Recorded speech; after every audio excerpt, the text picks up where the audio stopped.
Tonight we're learning about more car break-ins that left dozens of windows smashed this morning in a parking lot in Altamont Springs. Now this is after some 50 cars were hit not far away this past weekend. So in all, that makes at least 100 smash and grabs just that we know about just in the past few days near Florida Hospital in Orlando, in the Baldwin Park area of Orlando, and the latest last night in Altamont Springs. So why aren't police able to put a stop to this and get crime results? How does this keep happening without anybody hearing it? Well, I wanted to find out, so I went to an auto recycler to find out with this thing. It's called a window punch tool that you can get at any auto store.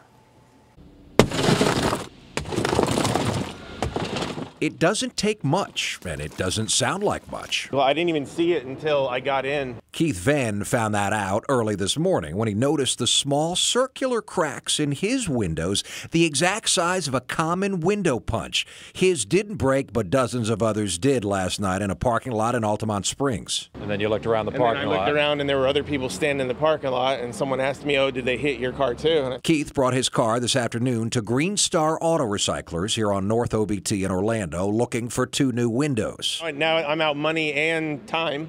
I was supposed to be at work today, but now I'm dealing with trying to fix this, and then I got to pay for it. We also came here to carefully try out this. The punch, or emergency hammer as it's called, which is what police say burglars use some sort of version of to break in. One whack in the right place, and the window just falls.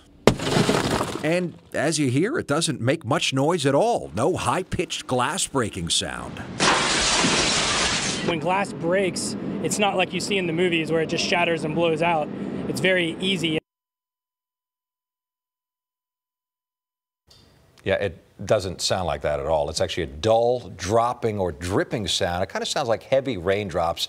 And if all the glass falls into the car and not on the outside on the street, well, the whole thing is contained in the car.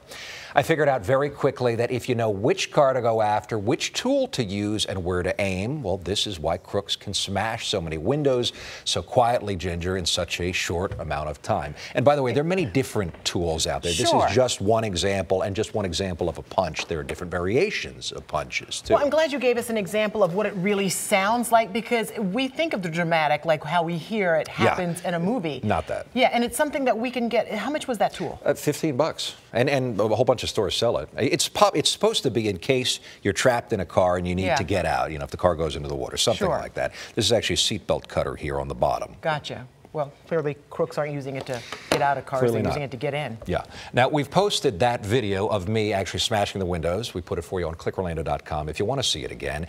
And you'll also find reminders there and plenty of other stories about the recent break-ins and plenty of reasons to lock your car and take your valuables, because really, this is the only way to get results and stop this epidemic.